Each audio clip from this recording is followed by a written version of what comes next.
Thanks, Ron. Cheers, mate. Thank you, my friend. Yeah. Where are our mics? There we are. Yes. See, that's a good start. We forgot our mics. Thank you. Thank you. All right. Hey, everybody. Thank you for being here. G'day, as we would say in Australia. How are you? We should just actually tell the details of that story, though. It is pretty interesting. My family, my wife Jackie is in the front row there next to the camera. Jackie, say hi to everybody. We took our family to Australia in December of 2019 with the idea that we would spend a month there. And along the way, I was going to meet with Ross because we had heard about each other. We thought that would be a good thing. Didn't happen. You know, it's funny, you Americans all think that everything in Australia kills you because I often talk to people and they say, you've got sharks, big white sharks. And I go, yeah, I've swum with great white sharks. And then we have bushfires, none tragically quite so bad as the horrible Palisades bushfires. But Bryce happens to be there at a time of utter apocalypse. Ross, we got off the plane and everything was on fire. The whole country was on fire, it felt like. And we had actually thought this will be great because we were sort of fleeing brush fires in Los Angeles at the time. And then we went, and at least it was different. These were bushfires, so that was different. And we show up there, and the entire schedule we had got thrown up in the air because the truth is, nothing worked. We tried to meet you in Sydney. We couldn't get into Sydney. The smoke was so bad. Yep, and then you fled the country. We fled. Well, you know, the funny thing about it is we had these tickets. We were there close to a month. So we said, well, you know, it's bound to get better, which of course it didn't. And it was a tragedy. I mean, the Palisades in Los Angeles, a tragedy, but I took a drive with one of my sons and we saw all these dead animals in the road from the fires, and it was tragic. And so we didn't meet. So let's talk about, for the benefit of the audience who don't know what Need to Know is. Sure. What do we do? What do we do? Well, that's interesting because I'll finish that story then, because so Ross and I, having not successfully managed to meet each other, said, well, let's do a Zoom. So we had a Zoom and we enjoyed it. We said, well, let's Zoom again because we enjoyed talking to each other. So we were Zooming away. And I can't remember if it was you or me, but one of us said, this is almost like a podcast. We could almost put this on the air. Yeah, because I think what we both recognised, and I know George and Jeremy do this very well as well with the Weaponised podcast. I think they copied us, to be honest. But no hate mail, please. I think what we recognised was that there's a lot of podcasts that are reporting like the news of the week's events. And there's so much news, especially since 2017. But there's not a lot of analysis. And the thing I loved about Bryce when I met him was the guy is an encyclopedia of UFO history. I mean, you want to know any of the old stories in ufology, Bryce knows them all. He's the guy with the Betty and Barney Hill option. I was talking about McMinnville with you the other day, and you started telling me the whole McMinnville story. Which we'll get into in a minute. Absolutely.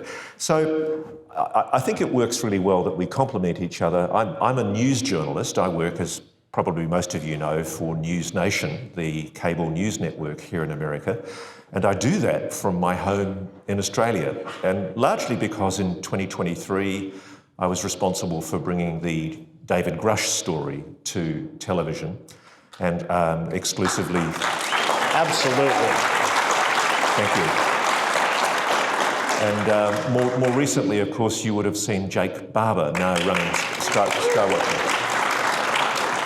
And I mean, I guess where I come from and where I figure I fit in and need to know is I'm a hard-headed news journalist. I'm a reformed attorney. I used to be a lawyer in a past life. And I saw the benefit of changing my job and becoming what I'd always wanted to be, which is a journalist. I was always naturally curious. I always wanted to investigate things. And it's a real privilege and an honour that when I went down to the Southern Highlands, south of Sydney, thinking I was going to have a quiet retirement and write an interesting book about UFOs, which I planned to debunk UFOs. I was an absolute, total skeptic.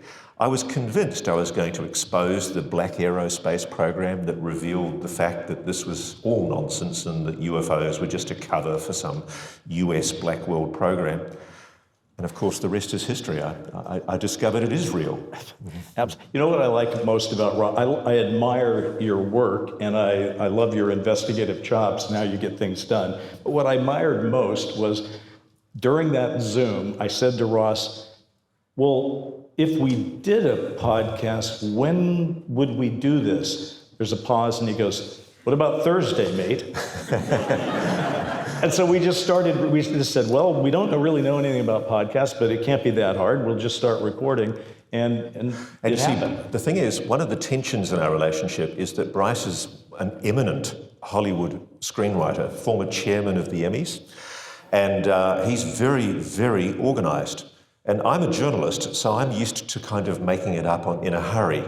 And with things like this show, I always do it at the very last minute. I make it up as I go along, whereas you've always liked chapters. And a little structure, just a little.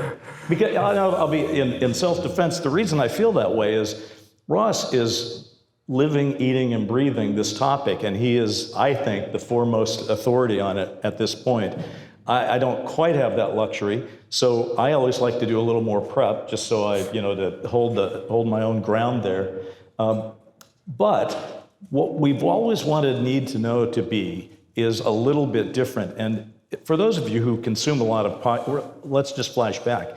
Years ago, back in 1996, I did a show with Art Bell, and that was on Coast to Coast, and that was basically it. If you wanted to listen about UFOs, you tuned into Coast to Coast. You listened to Art Bell, that was it. Now, of course, you have options. Boy, do you have options. There's hundreds of podcasts out there about UFOs. You could spend all your day and nights listening to UFO podcasts and probably not get through all of them. I certainly can't. So what we thought was a lot of those fill their time up with interviews. And interviews are great, don't get me wrong. I think a great interview with a great subject is a fantastic thing. But we thought, what if we do something where we don't do interviews? That what we do is we provide commentary, analysis, and we realized that the people who are listening to us are busy people. They have jobs, they have lives, they have children, they have things they need to get done in their lives, but they're interested. So our goal with Need to Know then and today is to say, all right, if you listen, if you give us 45 minutes to an hour, we'll try to give you that world. We'll try to tell you what's going on in this topic since you last tuned in, and then maybe some other things.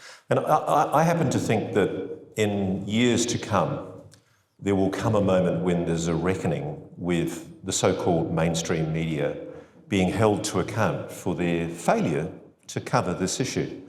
And I freely admit my failure to actually realise that this is such a significant subject in the years before I started dipping my toes into investigating it. There's a kind of a doctorate you've got to do in ufology, which involves reading a hell of a lot, watching a hell of a lot, and there's an aha moment, isn't there, Bryce? Yes, it's interesting. He calls it the aha moment. I've always called it the moment of Zen. Sure. The moment, and this is what I would describe it is. It's that moment where at first you're interested. I mean, in fact, everybody here has started at least there.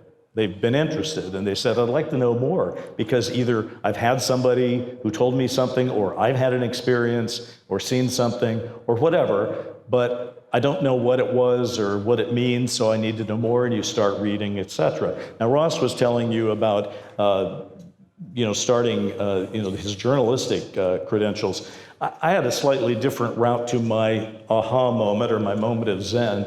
I started in television news, as Ross did. I was a CNN correspondent for a while. And then my wife, as who I pointed out is here, CNN got a new news director in, and he didn't want me on the job anymore, is how I recall that. And then I went to PBS, and then they canceled that show.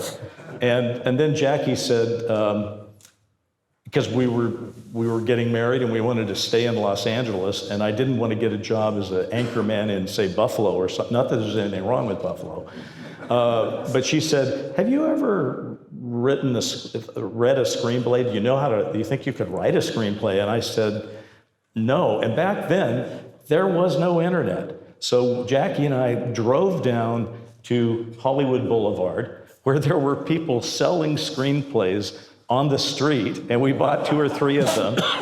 I took them home and I read them, and we both said, well, there are not a lot of adjectives and adverbs in this. That could be pretty easy. Maybe we could do that. So the first script I wrote became a television series about television news. And at some point, and this, I'm getting to my aha moment, I had a pretty successful run in Hollywood at that point. And in 1987, I read a book, which you can probably remember. What do you think that book was? Oh, crikey, Bryce. Now you're putting me on the Well, spot. it's the guy that was in the room here before us, Whitley Strieber. And I read Communion, and it scared the shit out of me.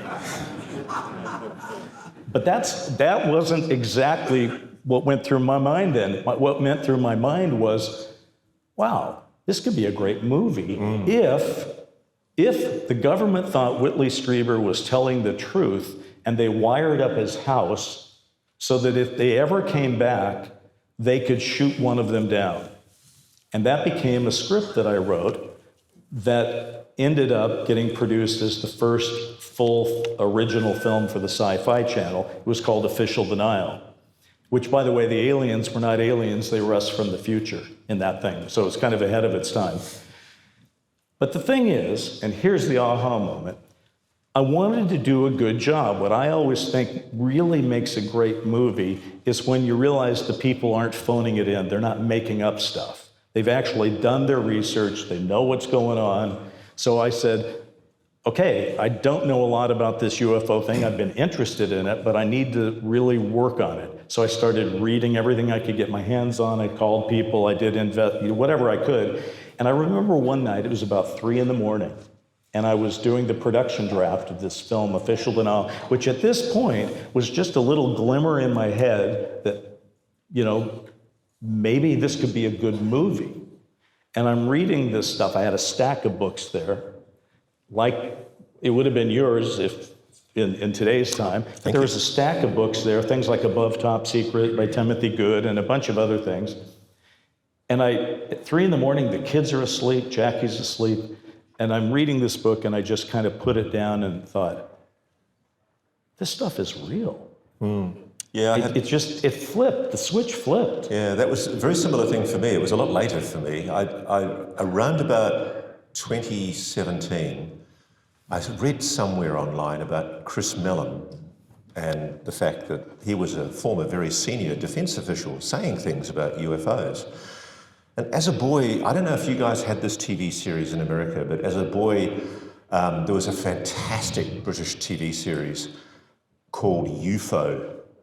And I loved it because I was very self-conscious as a boy about having blonde hair, but the protagonist of UFO was a guy called Commander Straker.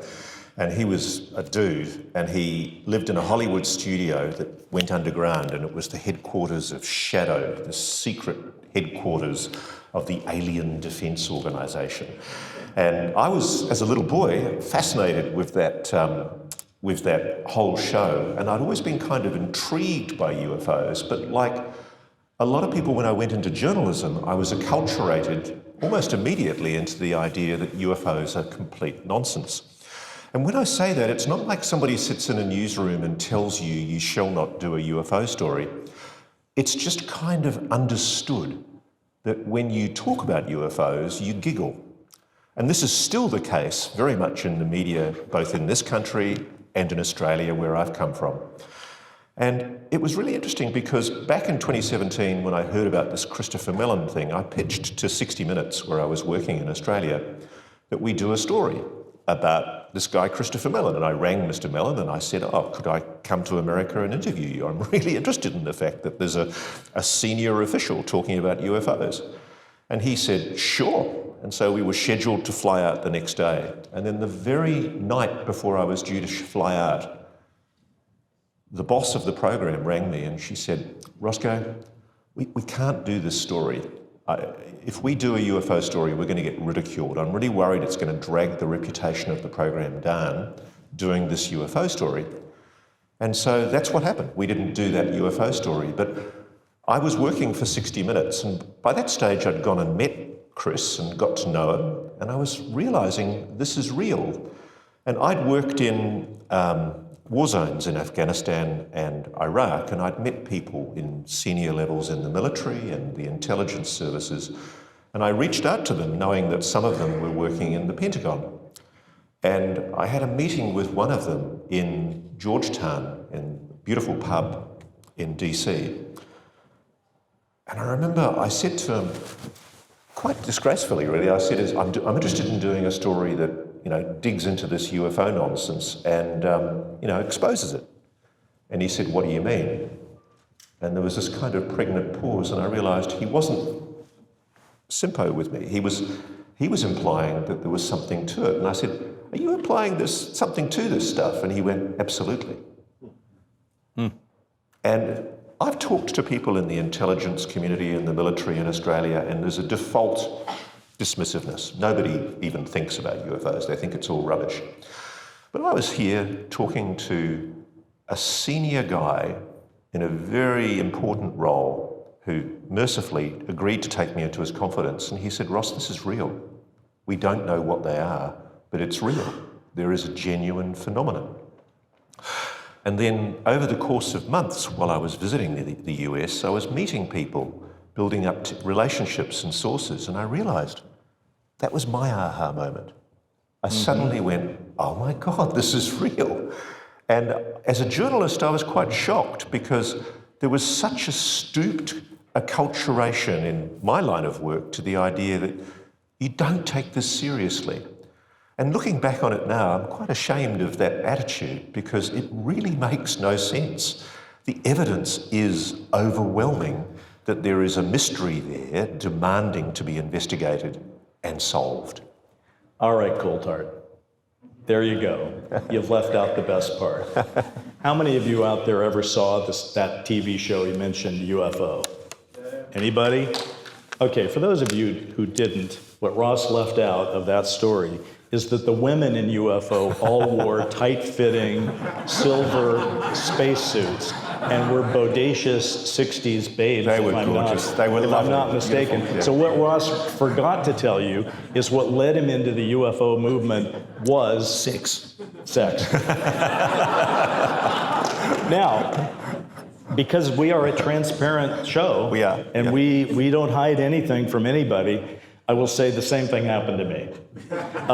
It wasn't UFO, though. I was, I think, 12 years old, and in my parents' basement, they kept all the old Life and Look magazines. And remember those? They were the large format. These days, everything is small and that kind of thing. But these were big, and we would roll them up really tight. And then we would have magazine fights where you would face off with the other guy and hit the magazines together until one guy's magazine fell apart, the other guy was declared the victor, and then he would play the next person. So I was rolling up a magazine at one of these things, and there was this rather attractive French actress on the cover. And so I thought, well, before I actually destroy this magazine, I should actually look at her. So I was looking for the article on this woman, and I can't remember her name right now, but she was French actress, pretty. And as I was looking for that, I came across something else. It was these two photos. It was a single page in the middle of this Life magazine. And they were the photos from McMinnville, Oregon in 1950. And this was an old magazine. I'm not that old. And I looked at these photos and realized one thing. McMinnville, Oregon was less than 30 miles from where I lived. And my friends and I had all been in McMinnville many times. In fact, every time we drove to the Oregon coast, we would stop and get chocolate milkshakes on the way in McMinnville. So we knew the place. And we actually knew where these photos had been taken. And we all looked at these photos and went, that's strange, because remember, this is photos taken in 1950. They didn't look faked, but who were we to know if they were faked? But there was certainly no Photoshop or anything. Somebody actually took a picture, and these were no hubcaps held by a fishing line.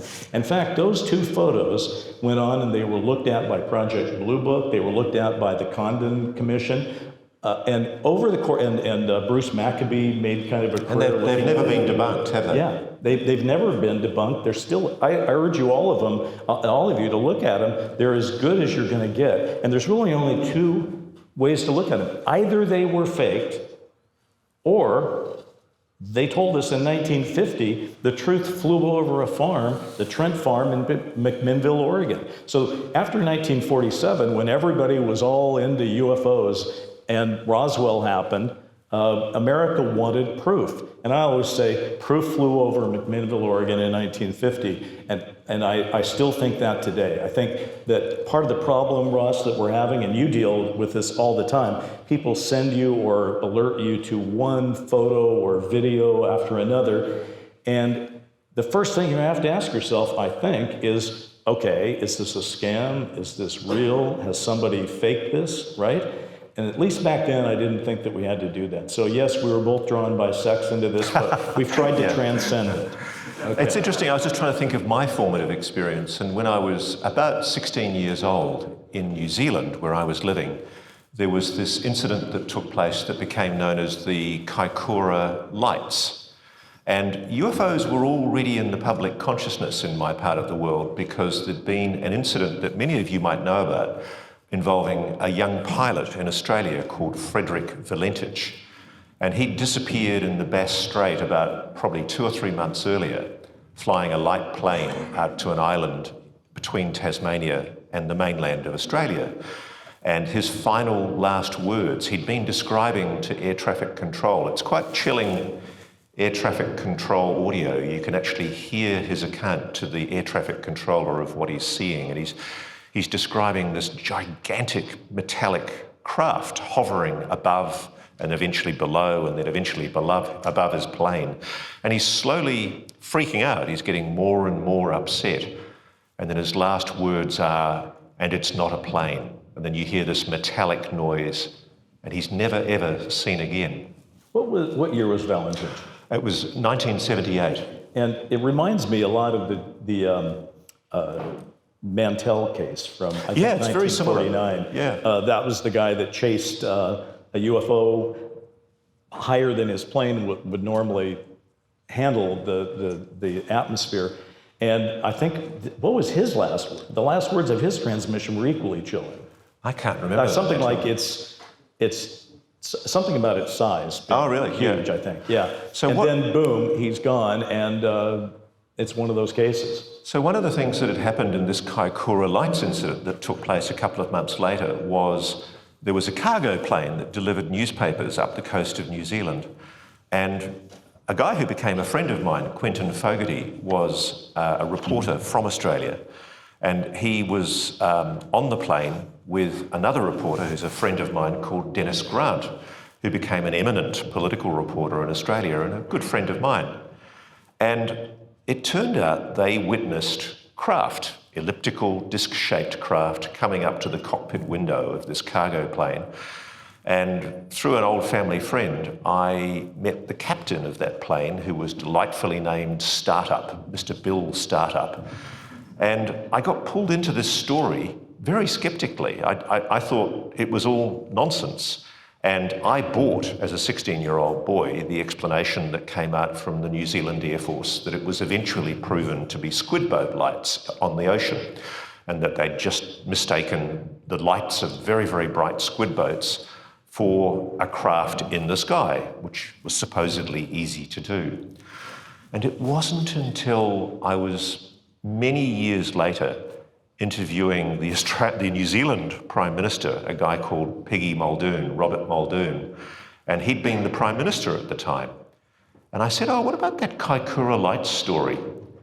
And he said, I remember he said one thing, he said, "the Americans wanted that to go away."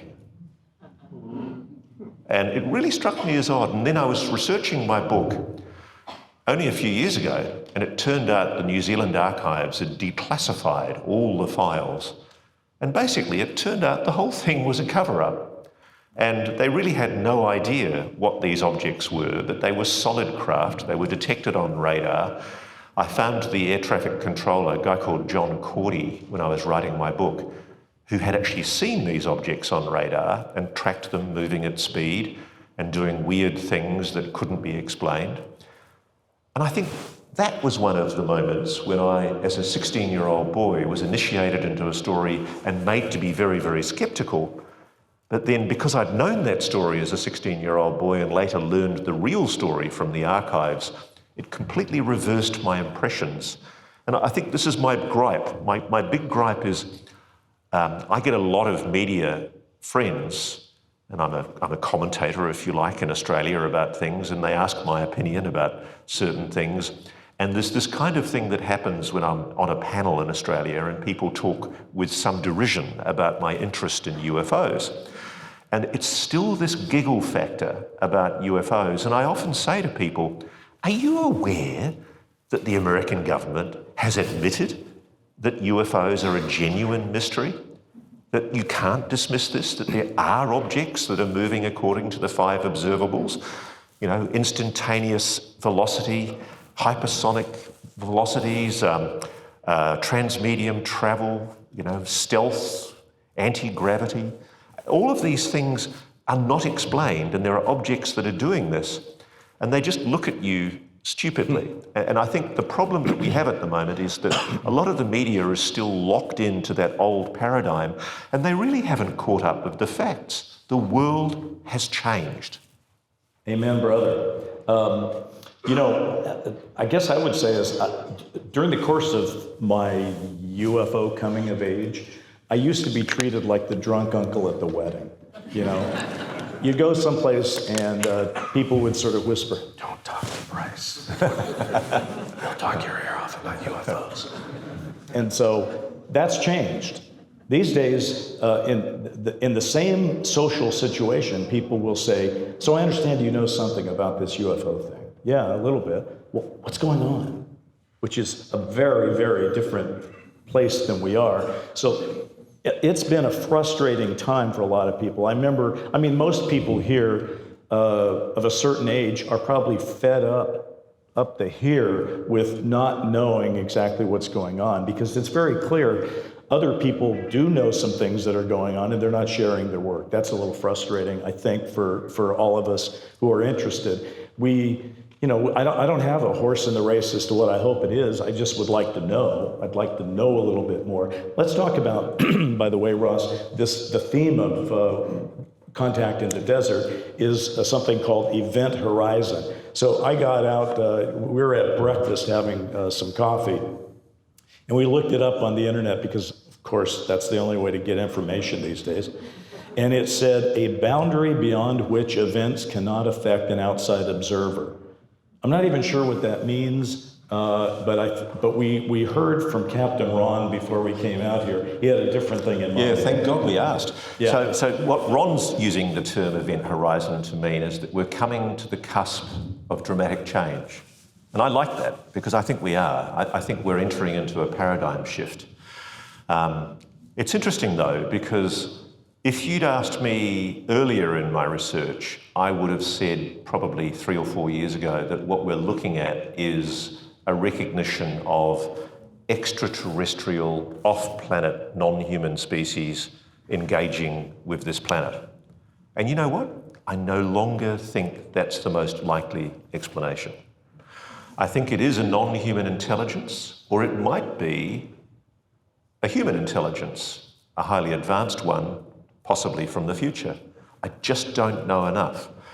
But increasingly, I'm drawn, largely because of the work that I've been doing since I met Jake Barber, and I learned about consciousness and the growing importance of consciousness. I'm increasingly drawn to the mystery of consciousness. And it's really funny, because when I first had those meetings in Georgetown over a drink with people from the intelligence community, one of them actually said to me, "It's all about consciousness." And I remember thinking, what the flaming heck is he talking about? This is about aliens, you know, it's nothing to do with consciousness. And I remember when Leslie Kean went off after writing her wonderful UFO book, and she got into the afterlife. And I remember I teased Leslie about it when I met her. I said, why are you doing books about the afterlife? You're an eminent commentator on UFOs. And she gave me a very knowing look, and I learned a lot from Leslie, because she basically said, they're all connected. And for years, I've racked my brain to try and understand why there's any connection between consciousness, the afterlife, spiritual ideas, and UFOs. And I have to admit, increasingly, I think that event horizon is more to do with consciousness than it's anything to do with aliens. I suspect that there are aliens that have engaged with this planet. And when I say aliens, I mean entities, advanced, highly intelligent entities from other planets. But I think the explanation that we're all going to eventually one day discover is much, much more complex than just a simple issue of extraterrestrials. I think we're talking about intraterrestrials, or maybe even interdimensional terrestrials. Right. I'm not sure I disagree with any of that, although if I had to bet my house on it, I wouldn't bet my house on what I'm about to say. I'd bet your house on it. I would bet Ross's house on what I'm about to say. I do think there is a being aspect to it, probably extraterrestrial, possibly intradimensional, possibly even, as I said in that movie so many years ago, Us from the Future. One of the final lines in the movie is like, it's not where they're from, it's when, right? But on the consciousness aspect, something happened just days ago, Ross, where you sent me an email saying you had just received an email from somebody. Yeah. And we just want to tell you this story, not because it proves anything, but it just raises questions where you say, wait, I thought I was leaning in that direction. What is this all about? Tell them. Okay, so I'm kind of, it's funny. I'm almost embarrassed to talk about this. It's really interesting. I'm confronting my own taboos in discussing this because I know there's going to be this carping, whinging, troll debunkery in response to what I'm about to talk about. But I don't care. And essentially, about probably 6 months ago, started engaging with people who just all of a sudden started reaching out to me, demonstrating precognitive abilities or abilities to not just see things that we didn't know necessarily were coming, but to explain things. They were telling me they were getting downloads. And one of them is a beautiful woman from South Australia who I had a long conversation with last weekend. And she contacted me and she said, I just want to give you a message. I'm not quite sure why I've got to give you this, but I've got to pass it to you on behalf of Bryce. It's a message for Bryce. And it didn't make any sense to me. It was some guy, John Fichtler? John Ferreter. And it was a message, it had the Beach Boys in it. You tell the story, because it made no sense to me, and I didn't know why I was passing it on. I wish you were reading the email. I wish, you can't access it on your phone. No, whatever. I can't, yeah.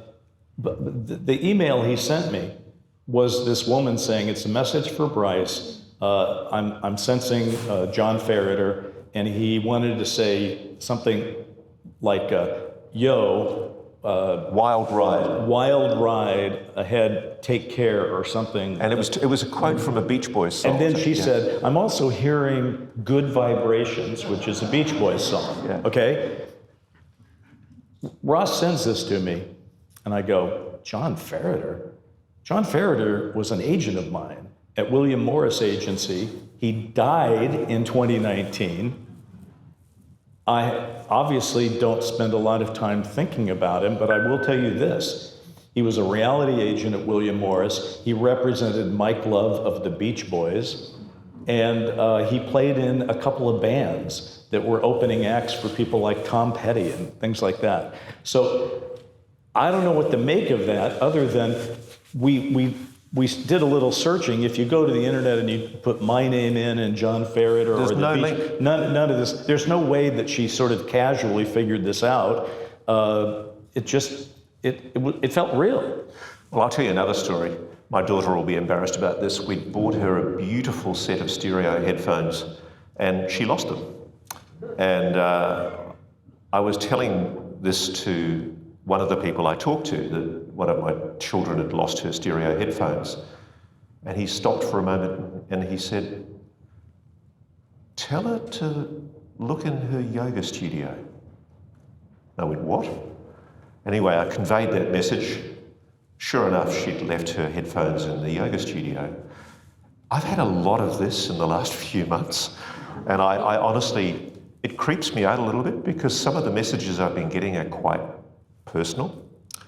And what I'm finding is fascinating is I'm increasingly drawn to the ideas of a guy I met last year, Professor Dr. Stu Hameroff, who, together with a guy called Sir Roger Penrose, a British academic, they're two brain scientists who hypothesize that consciousness is non-local and that there is a capacity, hypothetically, in the human brain to use a known structure of the brain called microtubules, which can apparently be found in our neurons, to connect at the quantum level, a kind of quantum entanglement, if you like.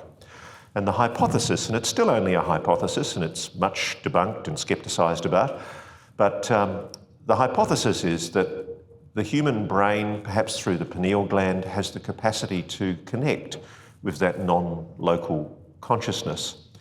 And I've been searching for an explanation in the last few months since I started talking to psionics, people who have purported telepathic or psychic abilities, to try and explain what these people are describing to me, because I'm talking to a large number of people now, an incredible number of people, who have described weird abilities to connect with a non-local consciousness.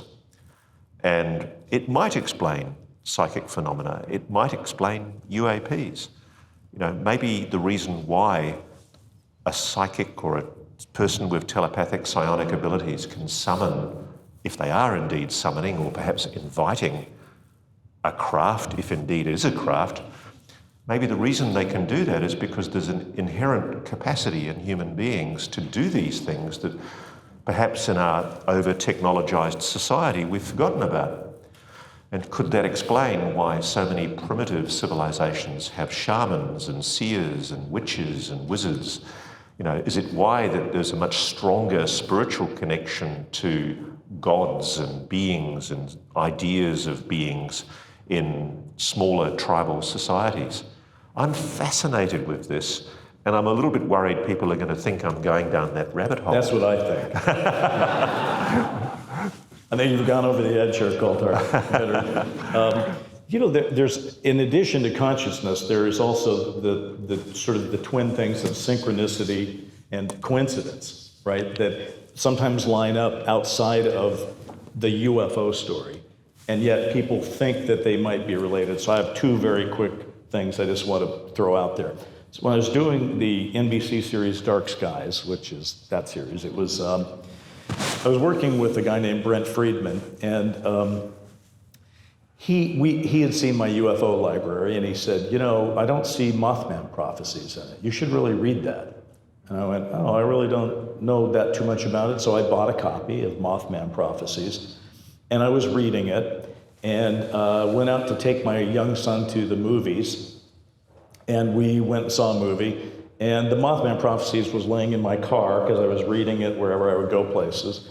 And I get out of the movie theater, and my son and I are walking toward our car, and there's a guy at the end of the parking lot in a long, dark trench coat. I'm not making this up. Long, dark trench coat walking toward us. And so I sort of grabbed my son and said, get on this side of me and just keep your eyes straight ahead. Because he looked weird, but I didn't want to run or anything because my car was there. I said, just look ahead, we'll just keep walking. So we were walking to my car, and as the guy walks past me, he's carrying the Mothman prophecies. I don't know how that stuff happens. Here's another one. Richard Dolan and I are writing a book called AD After Disclosure in 2010. And we would have these conversations about anything and everything to try to figure out what to put in the book. And one day, one of us was just saying, well, what about the power of threes? Is there anything to the power of threes? We had this conversation. And we didn't really think too much of it. I had no files open that day on my computer, nothing at all. But I did have a file where I kept notes. The very next day, again, that file was not open. I wasn't taking notes when Richard told me this and we were talking. I opened the file the next day, and there are 3 lines of threes in the middle of the file. And I didn't put them there. I don't know how they got there. How does this stuff happen? You know, it's funny, when you start talking about Dark Skies, your whole series, the thing I find uncanny about that series is how much of what you wrote in Dark Skies is what is passing for the alleged reality in accepted UAP disclosure. It kind of is. Okay, Dark Skies was on NBC in 1997, so that at one time that was my current credit. Now it's ancient history, but it was my friend Brent Friedman created it, basically saying that it was a story set in the 1960s during the Kennedy administration, and a young congressional. Employee at a congressman's office, young guy, is given the opportunity to find something that they can cut from the budget, and he's told, go figure out how to cut Project Blue Book. And he does such a good job of investigating that he's found by Majestic 12, and they end up saying, you work for us now. And that kind of became the series. And then he gets a piece of Roswell to Kennedy in the pilot, Kennedy gets killed. And the whole series was sort of tying Kennedy and UFOs together, which now people actually think, it would talk about Malmgren there, I mean, right? Yeah. So, I could do 5 hours on this, but we sort of marched through history in the 60s, historical events, UFO events, winding them together, and it was pretty interesting. Might indeed be an occasion when the military or the intelligence community actually actively involves itself in trying to control how a story is told. Because I've always been fascinated by the fact that, say, E.T. looks so much like the portrayal of the Greys that you get from Whitley Strieber's account in Communion, or so many of those experiencer stories. So there's just that possibility, isn't there, that there is an Office of Naval Intelligence that's going around discreetly seeding ideas in Hollywood. From my side, there's always been this allegation or this suspicion that in the media there are these men in black that turn up in the office of a newspaper office and tell you, you shall not do this story. And I remember a lot of people, when that Calvine UFO, that big craft that was allegedly photographed over Scotland, was a big issue, a lot of people were talking about British D-notices and the idea that the media was told and ordered to shut up about it, and that a British censorship notice, a D-notice, was issued to shut it down. And you know what I realised as a journalist?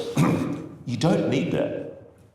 So strong is the taboo that in the times when I saw stories coming up about UFOs, and it happened to me once when I was working on the Sydney Morning Herald. I remember, I've told this story a few times, there was a lady who'd been hanging out her washing in Western Sydney, and she'd looked up and seen an elliptical metallic craft, a disc, hovering over her washing line. And she grabbed her camera, a film camera, and took, I think it was 2 shots. The first shot was pretty blurry, but the second shot was like absurd. It was very sharp, clear, high-resolution image of a disc floating in the air. And the reason I know that is because I was in the newsroom of the Sydney Morning Herald on a Sunday, and I was very young, and I was responsible for filtering calls from the public at the time to decide what stories we might do for the 4 o'clock conference call when the editor comes in and makes the decision about what goes on the paper the next day. So I was really proud of myself because I had said to this woman, bring your camera in, we'll get it developed. We'll get the photo developed straight out of the camera so there's no risk of tampering. Because if she'd taken the film out of the camera, unless she knew really well what she was doing, she couldn't have inserted the photograph on the film and then put it back in the camera. So the chief photographer in the newspaper takes the film out, he develops it, comes out with these beautiful transparencies showing this crystal clear image of this disc.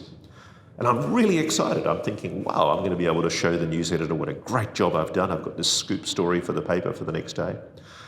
And it was amazing because I remember I showed it to that then news editor, and he looked at me and he went, Roscoe, we don't do UFO stories. And I went, what? And he went, we don't do UFO stories. They're bullshit. This is obviously a hoax. And I went, but how could it be a hoax? The film was taken straight out of the camera. Anyway, the long and the short of it was it never ran in the paper. But I know the photo went into the Herald's archives. And unfortunately, the Herald's archives were sold to a gentleman in California a few years ago when they rashly tried to make money by selling their archive. And I contacted the head of the archive a few years ago, and he said, "You're welcome to come and have a look, but there's no order and there are millions of these photographs in boxes. You'll never find it." So the point is that for both of us, Bryce has got evidence, I guess, of the suggestion that there might have been some kind of military intelligence involvement. But for me, the big realisation that there is that kind of meddling that goes on was when I was investigating the case of Westall, which is a case that took place in April 1966. And there were about 100 to 200 school kids on a playground in a school in central Melbourne, broad daylight, crystal clear, blue sky day. There's a science teacher called Andrew Greenwood standing with them, watching the kids as they play. And he looks up, along with all the other kids, and they all start screaming because there are either 2 or perhaps 3 elliptical metal discs hovering in the air just above the kids. And Andrew is adamant that what he saw were disc-shaped objects. He doesn't say craft, he says objects. He's a science teacher, so he's very precise. Anyway, he's at the time, I think, a young 27-year-old science teacher, and this is the 1960s. You do what you're told if you're a teacher. And he had spoken, I think, to the media, and he was quoted in the media. And the evening after the quote appeared in the press, he told me how there was a knock on his door late at night, and I think it was one man was in uniform and the other was in a black suit. And they said to him, if he kept on repeating this story, they would make sure he never worked as a teacher again. And they said, you know, we could put it out that you're an alcoholic and make sure that you never work as a teacher again. And it's funny because Andrew's now a very elderly man, and he gave me permission to tell his story, identifying him for the very first time. But it was such a trust thing for him, what was that, 60 years later, to have the courage to speak about something that he'd been threatened not to talk about all those decades ago. It was a huge decision for him to go public. And ever since then, I've had other leads suggesting that there was intelligence involvement in suppressing this story. We know from people who've been at the scene in the days following that the military came in and literally removed the top 3 or 4 inches of soil where one of these craft landed in an area of bushland. And so there was this elaborate cover-up. So I do think there is a whiff that both of us have experienced of evidence of intelligence community involvement in trying to control or suppress the story. That's true, Roscoe, but the other thing I love about that story is it's 30 years before the Ariel School story Absolutely. happened, which feels very similar. Happened in 1994 in Zimbabwe. Yep. And it feels very similar, and you really have to ask yourself, what kind of intelligence is targeting school kids to tell them, like, here's the question I have about the case that you're talking about. In Ariel, the kids felt that they were conveyed a message that there was a danger to the planet, and that I guess they were being challenged to try to save us or whatever. Yeah. Did the kids in Australia there were no messages. That's a good question, actually. There were no messages conveyed, or at least none that I'm aware of, conveyed to the kids at Westall. It's interesting, actually, because there was a conspiracy theory that I was able to debunk about Westall. There's always been this story that there was one little girl who got really close to the craft and that she disappeared the day after she touched, or not touched, went very, very close to the craft. And I recently found her and interviewed her, and her parents had just moved schools. You know, there was no conspiracy theory. She'd just left the school. And there was this massive conspiracy theory, and it's been there for probably 50, 60 years that she'd been whisked away by dark men in black. But she did describe walking up to and holding her hand up and feeling the heat, the radiant heat from this solid metal hovering object that was probably no more than 10 or 11 feet from her. And it's a chilling story because for the now elderly people who had this experience, it remains the most intense experience of their life. And they have reunions almost every year on the 6th of April 1966, the anniversary of that date. And they're beautiful people. And they're all united by this common shared experience. And I love them to bits because they all make jokes about the fact that all through their lives they've been mocked and ridiculed and treated sometimes with contempt and dismissiveness by the media. And it's quite shameful because I defy anyone to sit down with those people and hear their stories and not come away thinking, at the very least, you know what? There really is something to this. A couple of quick thoughts based on that. 1960, well, first of all, I've seen the images from that case, the Westall case, and the craft that the children drew, and even I believe the teachers drew, looks very similar to the craft that John Lennon saw in 1974 in New York City. They look like identical to me. And also, 1966, one of the things about being known for talking about UFOs is that people tell you great things. So because I had done Dark Skies, people are telling me stuff all the time. They're like, hey, you're the guy that did, and then they tell me things. And quite often they'll start by saying, I never tell anyone this, and then they tell me something. And we had a plumber at our house,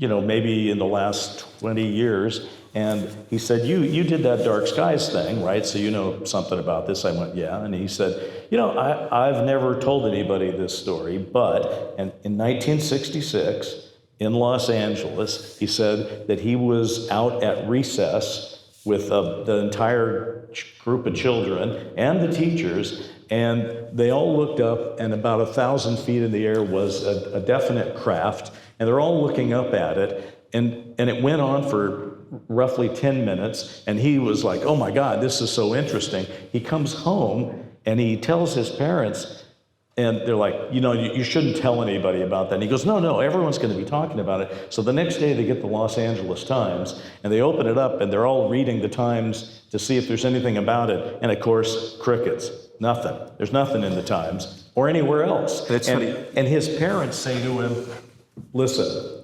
don't you ever tell that story to anybody else again. Wow, really? That's the stigma that we have been living with for so many years, where they were like, that's just going to make you look stupid, so don't do it. Isn't that interesting? Because there's a follow-up to the story I'm telling you. I had a good friend who's a former source who was a former very, very senior federal policeman.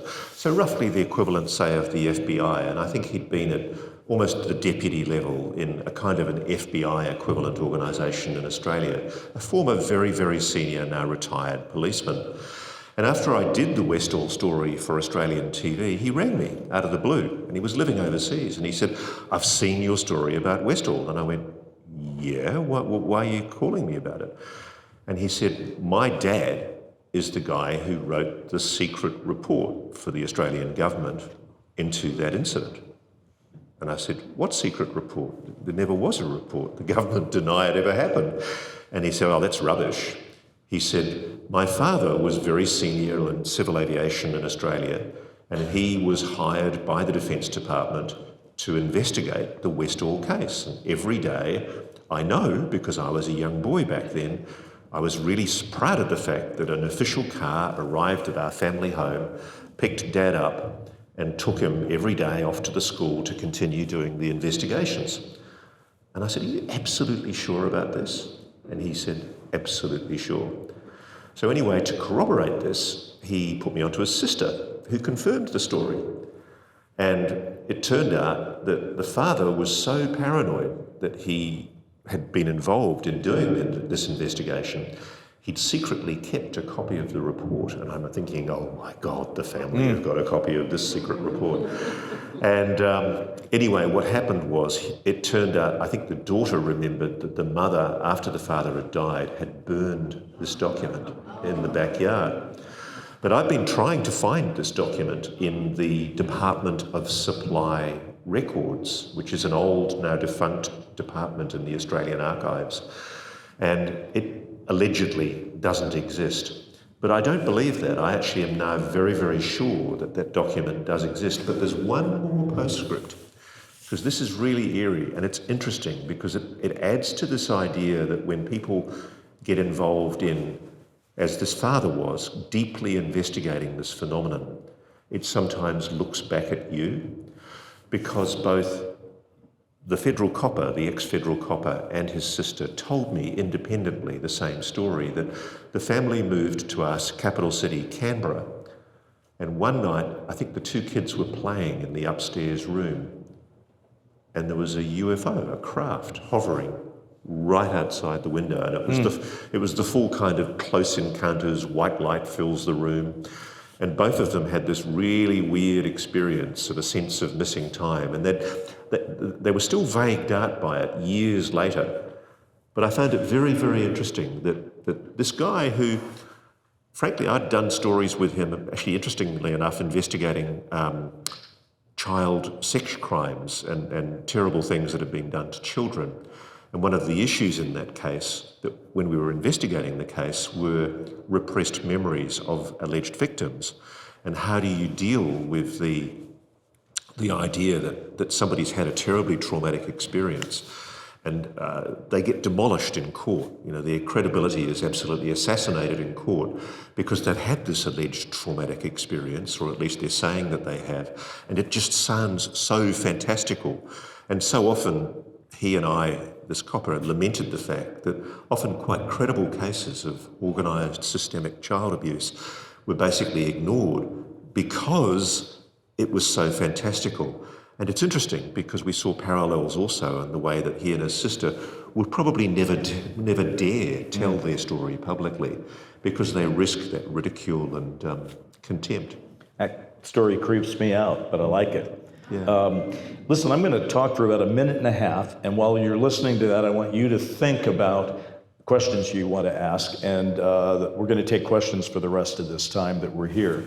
I was just going to break a little news about what's going on in Hollywood with UFOs, because not only am I trying to always, get something going about UFOs, which is something that's its own story, but there's some big projects coming up.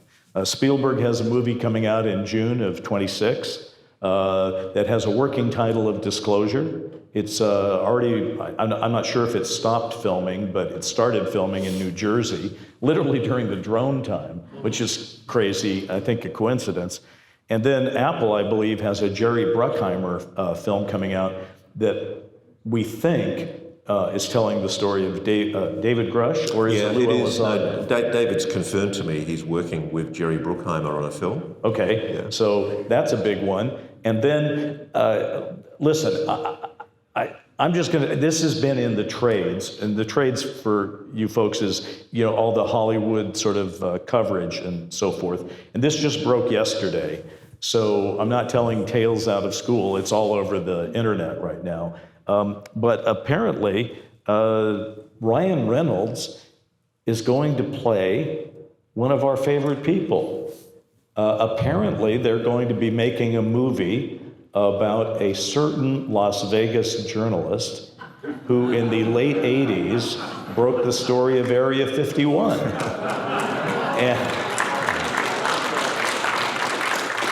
And Ross and I both know George Knapp. I've known him for years. I've been on Coast to Coast many times with him. He's one of the greatest guys. I would say, Ross and George are the bookends of UFO investigations. And they're just terrific people. And George has had an incredible life. And that's sort of the time period, I guess, that they're focusing on. I don't know any more details. There aren't a lot of details. And I believe George himself is saying that this was a leak, but a leak is a leak, Ross. I mean, I don't know what to say. I would protect George if it hadn't gone public. I wouldn't tell anybody about it, but it's already all over the trades. So you scooped George Knapp, mate. Please forgive me, George. We love you, we love you, we love you. All right, let's take some questions. Who's got questions? What about you? Go. Yell it out? Yeah. Do we have mics anywhere for questions? If not, Why don't we use one of these mics and Bryce and I can share the mic. yeah. Oh wait, we've got one. Oh, you've got one. We got one right there. Would you like to ask a question? Yeah. So if you also have a question, just come on over there and we'll do it that way. We've got, as I understand it, about a little less than 20 minutes. So we'll do rapid fire stuff. What do you got? It's a rapid fire question. Since you both experienced fires, both in Australia and Palisades, California, and Los Angeles recently, are you sharing, talking about the potential of these fires being deliberately started or scalar wave technologies? There's people with blue roofs that their houses don't burn down. There are houses that do burn down, and everything gets melted. The refrigerators, the cars, there's no metal left. Is this something you feel comfortable talking about with each other? It's just a question I have. Is this scalar wave warfare? I don't buy it. Okay. I mean, it's a tragedy. My wife and I and our family were evacuated this year, which has nothing to do with the importance of the people who lost their homes. And I don't want to minimize. They lost their homes because we live in a brush fire community, in my opinion. I don't know enough to say that never happened or it couldn't happen, but I don't buy it. I think we just have a world that is setting itself on fire more often than it used to, and it's a tragedy. And look, I agree with Bryce, but I've covered bushfires in Australia, and I don't think I'll ever forget seeing the ferocity of a bushfire up close. And it is incredible to see how a eucalyptus fire, which burn incredibly hot because eucalyptus is full of oil, it basically melts steel. Yeah. And I've seen puddles of liquefied metal. See, I mean, I don't know anything about alleged scalar wave weapons or blue roofs. I'm not sure what that's all about, but I've certainly seen the reality of a natural bushfire completely destroying metal objects. Yeah, you don't need any. I mean, maybe, but nature is a bitch. Yeah. Okay, and I remember working at CNN, flying a helicopter into Palm Springs, right here in Palm Springs, where they had a terrible fire, and landing. And as I looked around, as I got out of the helicopter, all I saw were chimneys, just acres of chimneys. They were just the stones were left standing. Everything else was gone. Let's take the next question. Hey. So I really started paying a lot of attention to this subject with the David Grush story and interview and everything. And at least recently, I have not seen him making a lot of public statements. I know he said he's working on a project, but from what you guys have been involved with, do you know if he's going to be making any more, coming up any more public statements or anything, or potentially other whistleblowers that might be coming forward? That's your ball. I can tell you David is working incredibly hard behind the scenes. As you probably all know, he's working for Representative Eric Burleson in the Congress, who's a member of the so-called UAP caucus.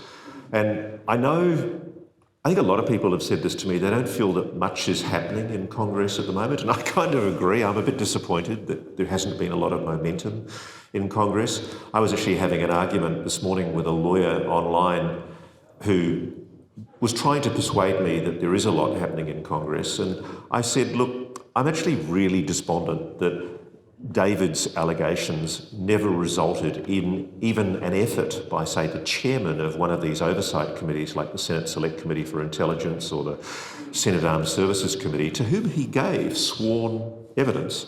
I've never, ever seen any effort to subpoena or to directly request information. And the big problem is what's needed is political momentum. And so that's what Dave's doing behind the scenes. I talk to him very often. I actually talked to him last night. He rang, or not rang, he messaged me to abuse me about something that he thought I was saying that he disagreed with, which was quite fun. We often disagree on things. I do think that he's doing an awful lot of work behind the scenes. Whether he speaks publicly, well, really, that's up to the Congress. One of the problems has been If you want David Grush to give evidence in more detail in a public way, because he's already given evidence, he's given an enormous amount of evidence to the Congress, which literally says times, dates, places, locations, people involved, names of programs. That's been given to the Congress. The issue at the moment is what the hell are they going to do with that information?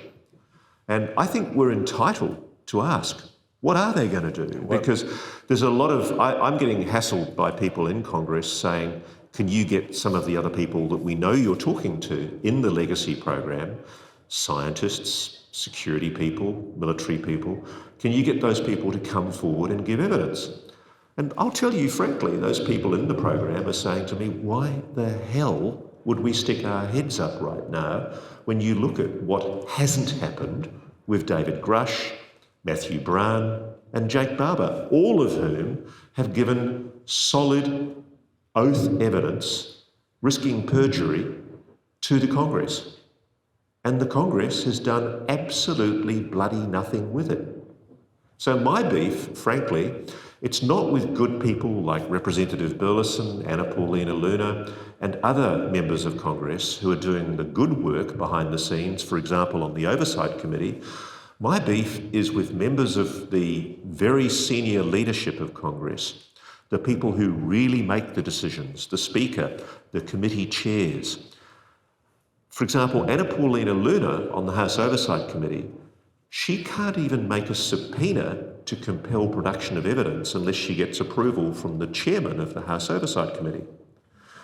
Why haven't they, if they really are interested in transparency, why don't they just give these people powers? Why don't they follow up on the evidence that's been provided by David Grush? It was an act of raw courage for David to do what he did. I know how hard it's been for him and the personal risks that he's taken. I think for the moment, his view is quite rightly, he's already stuck his neck out on the block.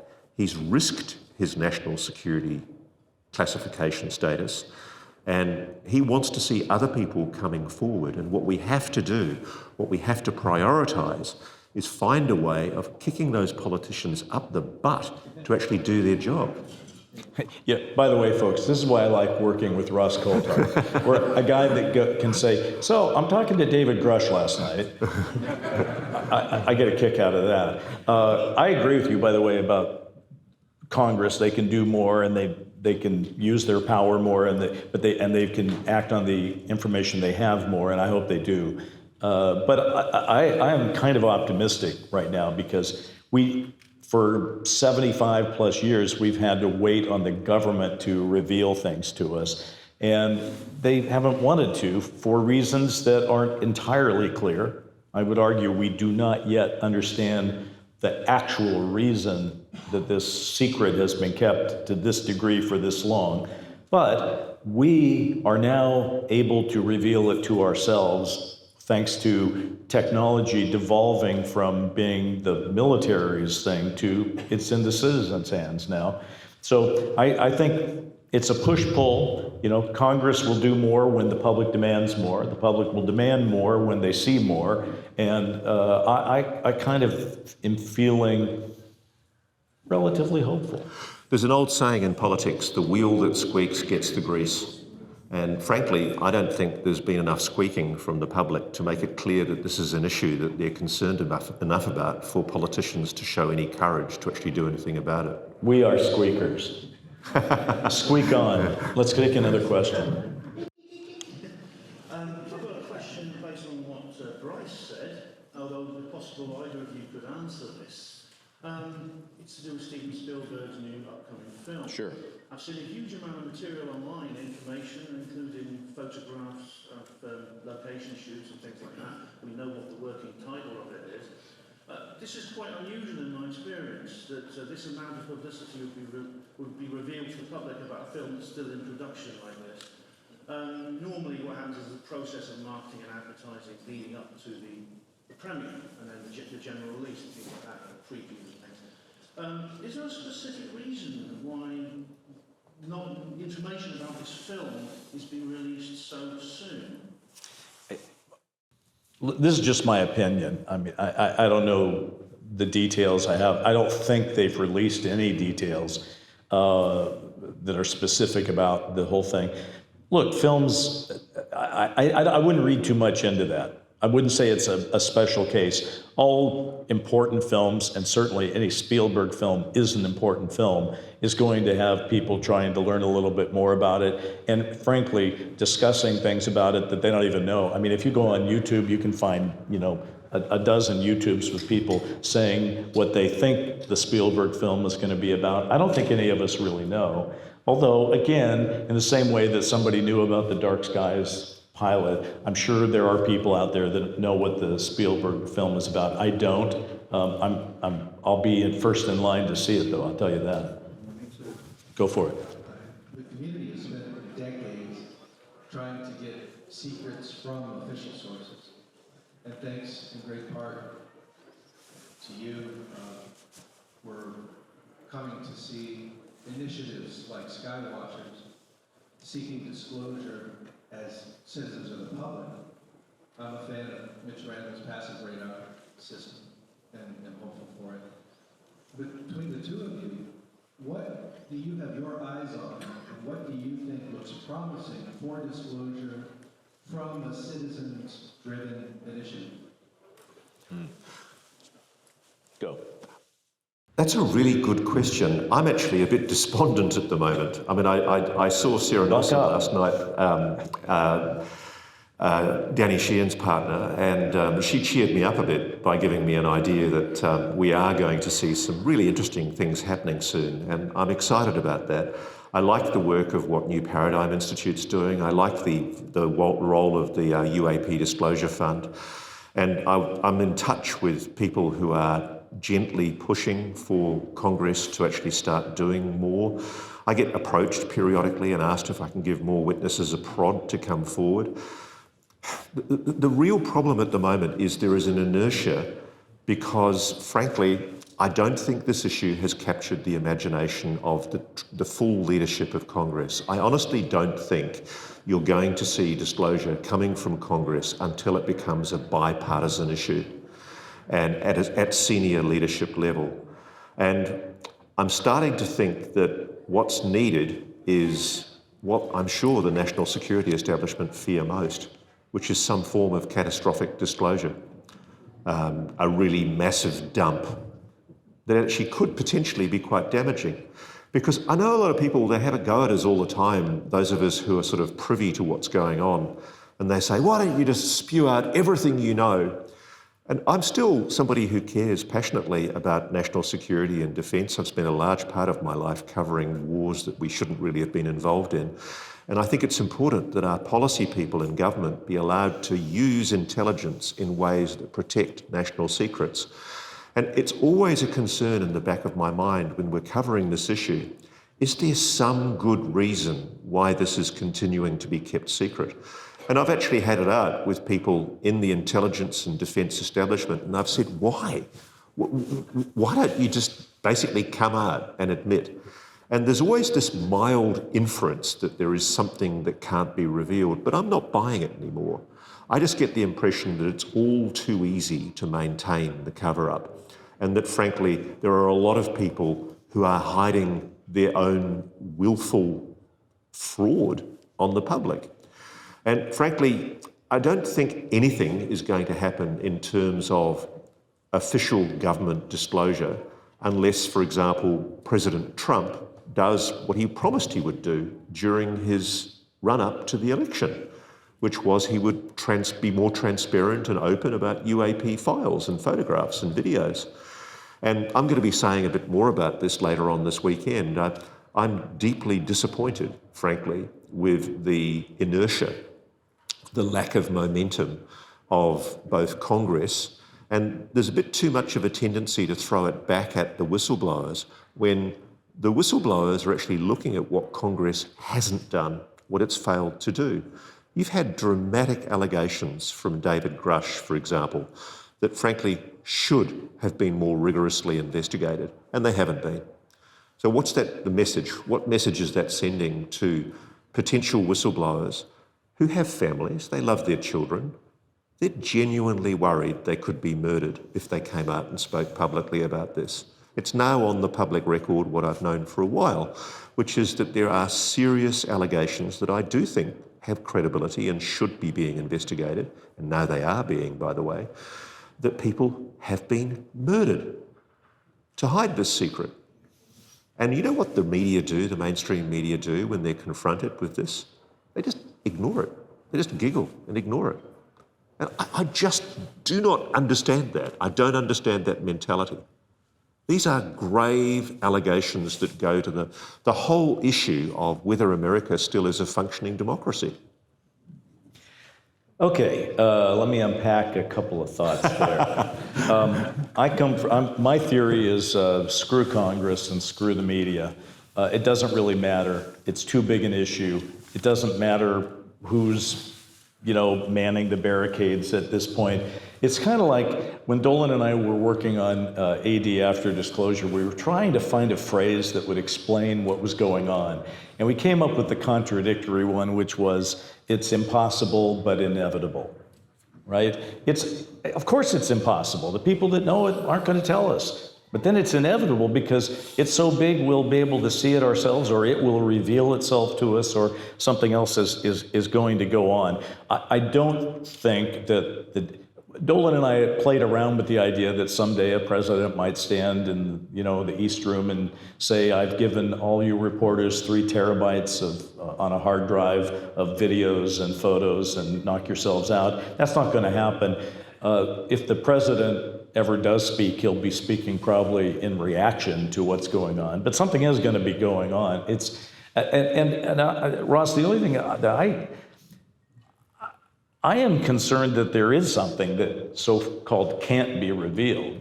I think that probably at the end of the day, there's something I don't know about, and maybe even David Grush doesn't know about, or maybe he does and he hasn't even told it to you in those conversations. I don't know. I just feel like this is something that has an energy of its own, but again, it's inevitable. This is just too big. And it may not, I wish it would happen tomorrow, because I'm older now than I used to be, and I wish I could see it all. But I just can't imagine that we're 10 years out from today and we don't all kind of know that something's going on. That's my take. I think we've got time for one more question. Thanks, Ross. This is for you. So I also think that things could be a little more conscious-based. I'm wondering, what are your thoughts on out-of-body experiences with the HemiSync technology, and are either of you interested in trying it out for yourself? It's funny you should ask me that. I actually have got the HemiSync audio tapes, and I've been starting, because it's kind of become a cruel joke in my house that every time I try and meditate, I fall asleep and I'm heard loudly snoring. And I've gone to meditation courses and completely failed. I'm incapable of doing a silent retreat meditation for any longer than a day and a half. So I've been trying to teach myself how to meditate using HemiSync. And it's really interesting because I recently shared them with a good friend of mine who is an experiencer. And maybe this is a good story to finish with. He contacted me out of the blue, and he's quite a prominent businessman in the area where I live. And I was wondering, why is this guy trying to call me? And he said that he had had an experience when he was, I think, 28, and he had only just found the photograph of what he'd shot with his camera, and that had triggered the memory that had been suppressed for decades and decades and decades. And he is now doing the HemiSync, which is why I'm reminded of him. But he told me this incredible story about how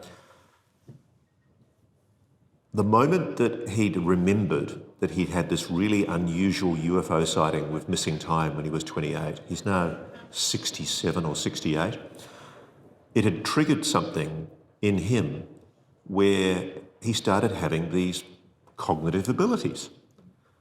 And so, I haven't told you this story, Bryce. This is really creepy because my daughter and I are actually going to visit the grave of what I'm about to talk about.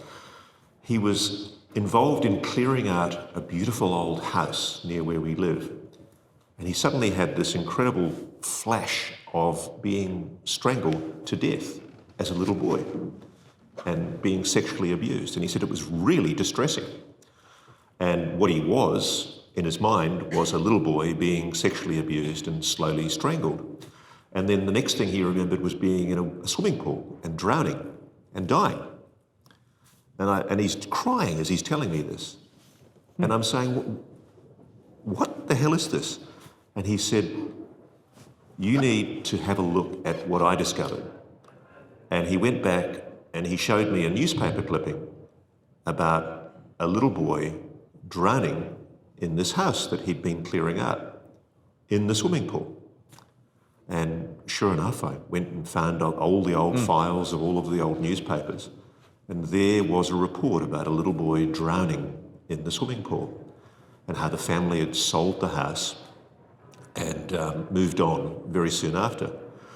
And it's interesting because the house was until very recently owned by a very prominent person in Australia. I won't name them. And it turned out he'd learned that that person had left the house because his wife was having all sorts of trouble with entities, spirits in the house. And it's interesting, it's one of the reasons why increasingly, I mean, he's now having incredible achievements with HemiSync. I gave him the HemiSync takes, and it really upsets me that I've been trying for months to make these blooming things work for me, and it's not doing anything at all. But he got the HemiSync tapes, and within a day or two, he's remote viewing, he's having these extraordinary experiences, and he's remembering things about what happened to him all those years ago.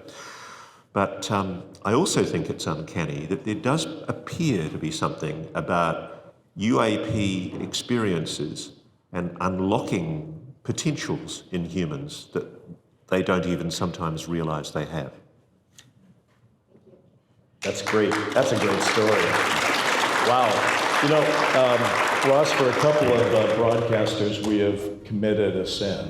We've gone over We have time. gone over time. We are done. We thank you so much. Have a great time at Contact in the Desert.